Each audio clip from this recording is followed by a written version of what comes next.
Assalamualaikum warahmatullahi wabarakatuh. Salam sejahtera untuk kita semua. Perkenalkan, nama saya Evi Wulandari, SST MKED.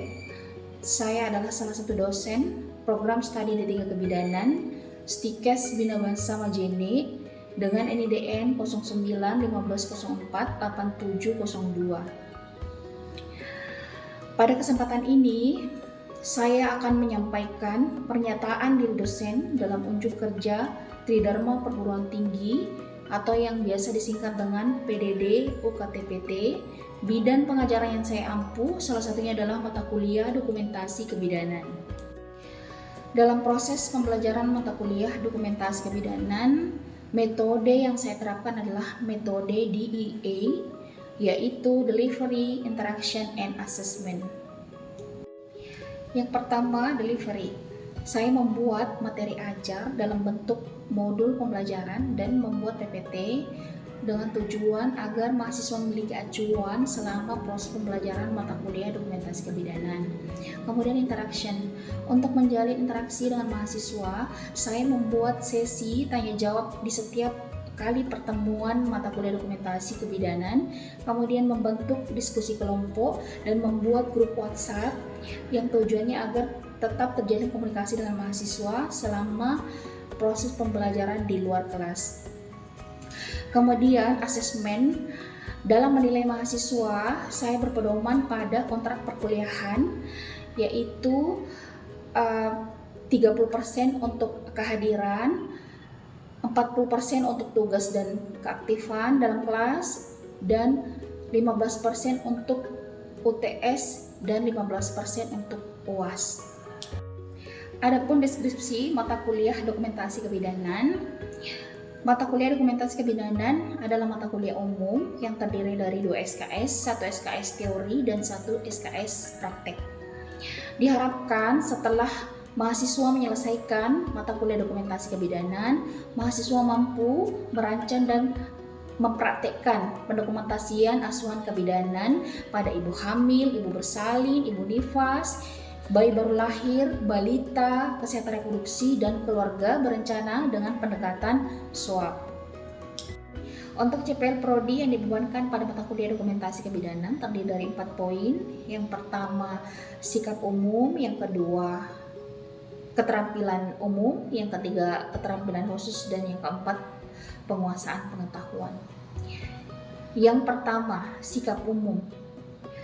Mahasiswa mampu menjalankan praktek kebidanan secara profesional sesuai kewenangan berlandaskan kode etik profesi. Kemudian yang kedua, keterampilan umum. Mahasiswa mampu mendokumentasikan, menyimpan, dan mengamankan serta menemukan kembali data untuk menjamin kesahihan dan mencegah plagiasi. Kemudian yang ketiga, keterampilan khusus. Mahasiswa mampu melakukan pencatatan asuhan kebidanan sesuai dengan rekam medis yang berlaku. Kemudian yang keempat, penguasaan pengetahuan. Mahasiswa mampu menguasai metode, teknik, dan pengetahuan prosedural dalam asuhan kebidanan pada kehamilan, persalinan, pasca persalinan, bayi baru lahir, balita, dan kontrasepsi. Untuk capaian pembelajaran mata kuliah Dokumentasi Kebidanan terdiri dari yang pertama, mahasiswa mampu memahami konsep dasar Dokumentasi Kebidanan. Kemudian yang kedua, mahasiswa mampu memahami teknik pendokumentasian. Ketiga, mahasiswa mampu memahami model pendokumentasian. Keempat, mahasiswa mampu menjelaskan metode pendokumentasian. Kelima, mahasiswa mampu melakukan akses untuk memperoleh rekam medik rumah sakit, puskesmas, dan bidan praktik swasta. Kemudian selanjutnya mahasiswa mampu melakukan pendokumentasian manajemen kebidanan. Selanjutnya mahasiswa mampu merancang pendokumentasian manajemen kebidanan dengan pendekatan SWOT. Kemudian yang terakhir, mahasiswa mampu mempraktekkan pendokumentasian asuhan kebidanan dengan pendekatan SWOT. Selanjutnya, proses pembelajaran mata kuliah dokumentasi kebidanan akan dituangkan ke dalam video sebagai berikut. Terima kasih. Assalamualaikum warahmatullahi wabarakatuh. Waalaikumsalam warahmatullahi wabarakatuh. Gimana kabarnya hari ini? Baik. Iya, ya, alhamdulillah ya. Dalam keadaan sehat. Jadi pada hari ini kita akan membahas materi terakhir kita ya, terkait dengan manajemen kebidanan ya. Namun sebelum kita memulai pembahasan materi kita hari ini, Ibu akan mereview terlebih dahulu apa yang telah kita pelajari, mulai dari pertemuan pertama sampai dengan pertemuan terakhir ya, terkait dengan pengertian dokumentasi, kemudian teknik pendokumentasian, apalagi model pendokumentasian, metode pendokumentasian ya. Nah, sekarang kita akan belajar tentang manajemen pendokumentasian kebidanan ya. Nah, kira-kira siapa yang bisa mengurai apa itu pengertian dari dokumentasi kebidanan? Ya, dari sisi kanan dulu ya. Nanti kita pindah ke sisi kiri ya. Silakan sebutkan namanya. Iya, silakan berdiri. Baik, bismillahirrahmanirrahim. Assalamualaikum warahmatullahi wabarakatuh. Waalaikumsalam warahmatullahi wabarakatuh. Perkenalkan, nama saya Wardia dengan NIM B23043. Jadi, pengertian dokumentasi kebidanan adalah metode penyimpanan data-data yang penting untuk dengan asuhan kebidanan dan pelayanan kebidanan. Iya. Yang lain? Saya. Iya, beri aplaus dulu untuk yang mulai dari sisi dulu. Dokumentasi kebidanan itu seperti apa? Iya, silakan. Assalamualaikum warahmatullahi wabarakatuh. Waalaikumsalam warahmatullahi wabarakatuh. Perkenalkan, nama saya Kapilawati dengan NIM 23059. Baik, untuk pengertian dari dokumentasi kebidanan. Dokumentasi kebidanan merupakan proses pencatatan atau penyimpanan data informasi yang diambil dari pasien untuk jadi perawatan pasien kebenarannya untuk mencari pasien yang diberikan kepada pasien ya. Beri aplaus untuk jadi ulang kembali ya. Jadi dokumentasi kebidanan itu adalah pencatatan seorang bidan selama memberikan asuhan kepada pasien ya. Jadi asuhan yang diberikan itu harus dicatat supaya menjadi bahan jaminan seorang bidan dalam menerapkan asuhan kebidanan. Nah, kemudian selain pengertian dari dokumentasi kebidanan, kita juga sempat mempelajari tentang teknik pendokumentasian. Nah, siapa yang masih ingat? Teknik pendokumentasian itu ada berapa? Dua. Coba yang dari tengah, ada yang bisa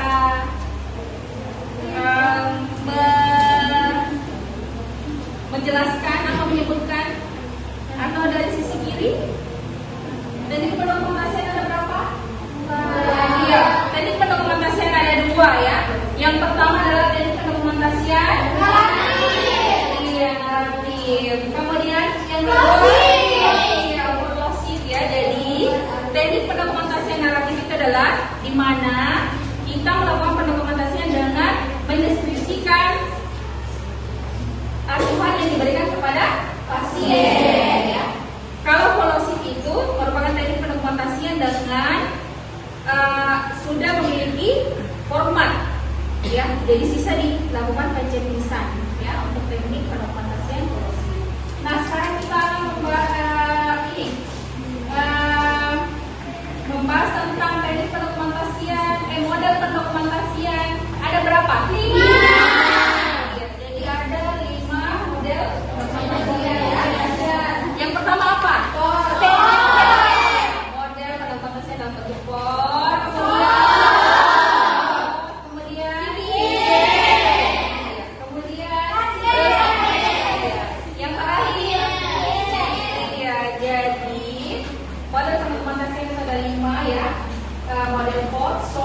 CBA, sistem kadek, dan CBL ya.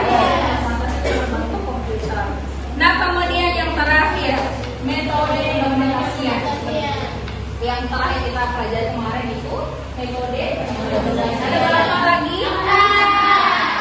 Pak, metode implementasian ya. Untuk metodenya seperti apa saja?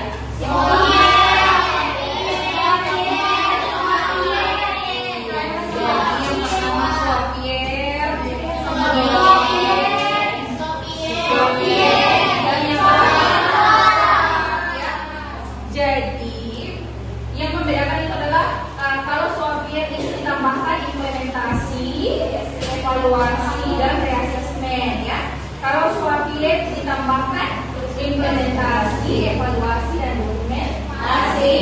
Kalau Soviet ditambahkan implementasi dan evaluasi. Kalau SWOT terdiri dari subjektif, analisa, dan penelaksanaan ya. Alhamdulillah ya, masih ingat dengan materi pembelajaran kita. Nah, pada hari ini kita akan belajar tentang manajemen kebijakan ya.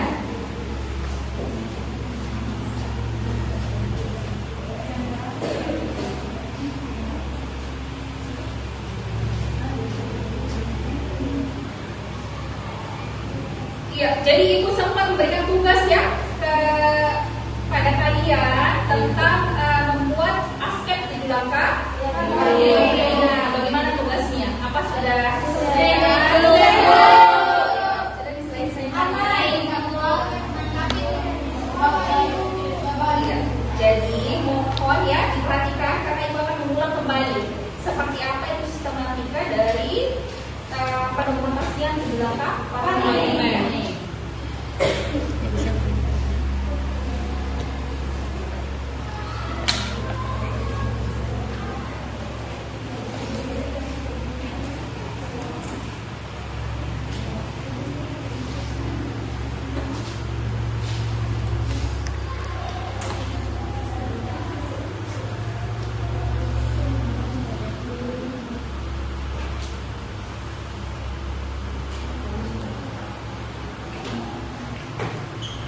Kasus apa saja yang kalian dapatkan dalam menyusun 7 langkah Farney?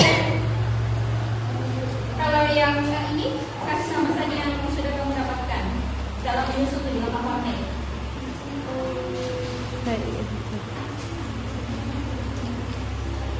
Lagi Ibu, Kasus bayinya mengalami apa? asfixia. Oh, bayinya asfixia ya. Kalau yang di sebelah sini letak sungsang ya. Jadi keadaan patologi ya, baik asfixia maupun letak sungsang. Kalau yang di tengah apa? Kasus apa yang kamu dapatkan? Anemia. Anemia pada apa? Ibu hamil atau ibu bersalin? Ya, ibu hamil ya. Jadi salah satu tanda bahaya dalam kehamilan itu adalah ibu mengalami anemia dalam kehamilan. Ya. Ditandai dengan apa? Keluhannya kalau ibu anemia?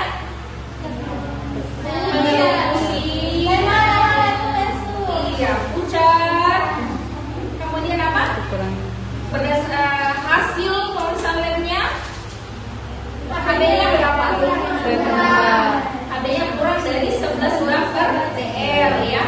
Jadi kalau ibu hamil itu masih normal kalau HB-nya 11 gram per dl. Nah, kapan jangan dikatakan abnormal ketika kurang dari 11. Nah, sekarang Ibu mereview kembali apa yang sempat Ibu bahas ya di pertemuan terakhir kemarin ya, terkait dengan manajemen asuhan pembidanan 7 langkah Farney. Nah, Ibu ambil contoh kasus di sini. Kasusnya adalah hipermesis grafik darum ya. Nah, 7 langkah Farney itu terdiri dari apa yang pertama? Pengumpulan data dasar. Kemudian yang kedua, identifikasi diagnosa masalah aktual. Yang ketiga, identifikasi diagnosa masalah potensial. Yang keempat, rencana tindakan segera. Evaluasi tindakan segera ya. Yang kelima itu rencana tindakan. Yang keenam belum evaluasi implementasi. Nah, yang ketujuh itu evaluasi. Nah, di langkah satu ya, pengumpulan data dasar ya. Aduh, select. Nah, pengumpulan data dasar itu terdiri dari data subjektif dan data objektif. Masih ingat ibu menjelaskan apa terkait dengan data subjektif dan objektif? Iya, data subjektif itu adalah hasil anamnesa. Ibu maupun keluarga pasien. Kalau data objektif, iya, data yang dapatkan melalui hasil pemeriksaan.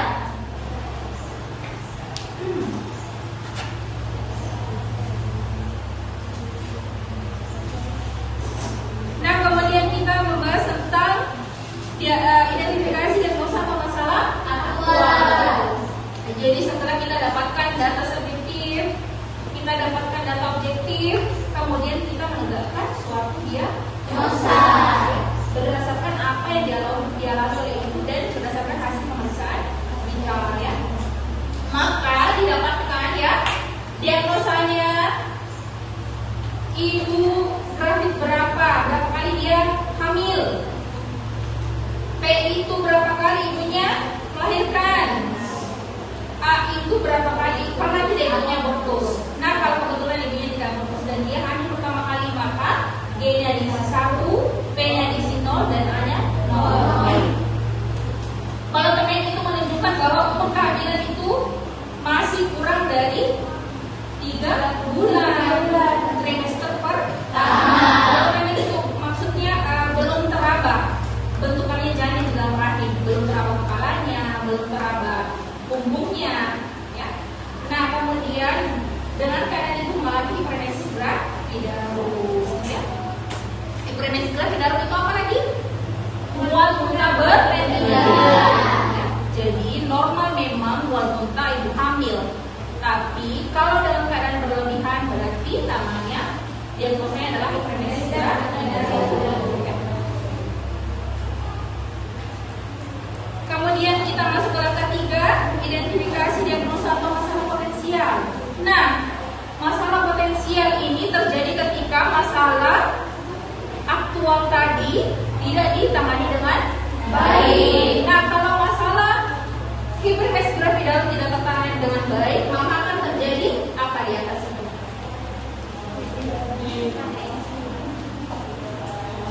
Terjadi dehidrasi pada ibu dan mengalami kematian janin dalam rahim.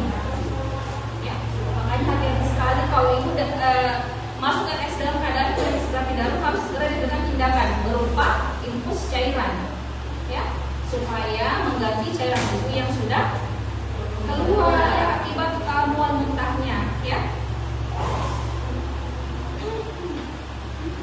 Kemudian tindakan segera. Nah, karena ibunya mengalami gawat darurat ini dalam kehamilan, maka harus ibunya diberikan infus, diberikan obat MA, ya. Nah, diberikan DRIPS, vitamin neurobion, ya. Kemudian setelah diberikan asuhan, setelah ditegakkan diagnosa, baru kita memberikan melakukan perencanaan asuhan, ya. Kira-kira untuk pasien yang mengalami hiperemesis gravidarum, asuhan apa yang diberikan? Nah, asuhannya tentunya apa? Kalau kita mendapati pasien hiperemesis gravidarum, yang tadi ya diberikan infus, kemudian disarankan ibu untuk makan sedikit tapi sering. Kemudian apa lagi?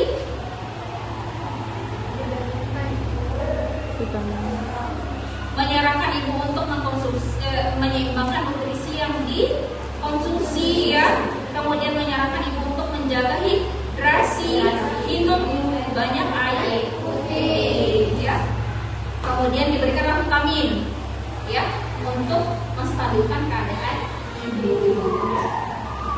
Jadi hiperemesis itu ada 3 tingkatan ya. Hiperemesis tingkat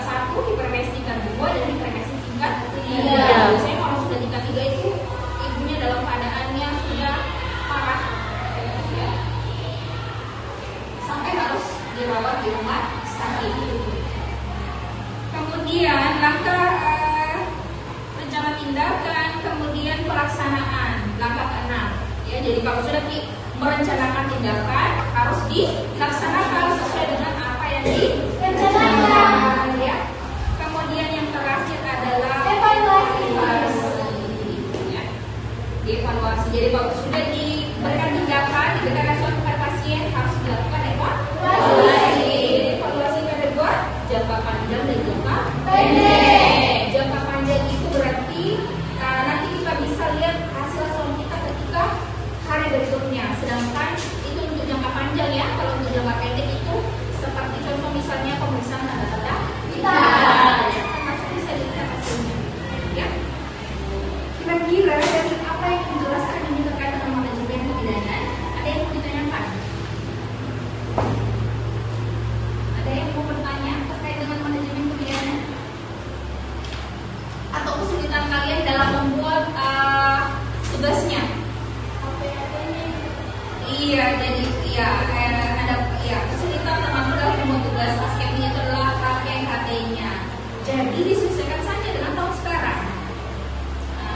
Ini KPHT-nya disesuaikan saja dengan tahun sekarang ya. Jadi jangan karena kamu mencontoh tahun 2012, itu juga yang kamu tampilkan di tugasnya. Jangan ya, jadi disesuaikan. Baiklah, karena masih ada yang bertanya? Iya, jadi karena tidak ada lagi yang bertanya, terima kasih ya karena kalian sudah berkesempatan hadir hari ini ya. Tetap semangat untuk kedepannya ya. Sampai ketemu lagi di pembelajaran berikutnya. Semoga kita dalam keadaan sehat selalu ya. Amin. Ibu akhirnya ucapkan assalamualaikum warahmatullahi wabarakatuh.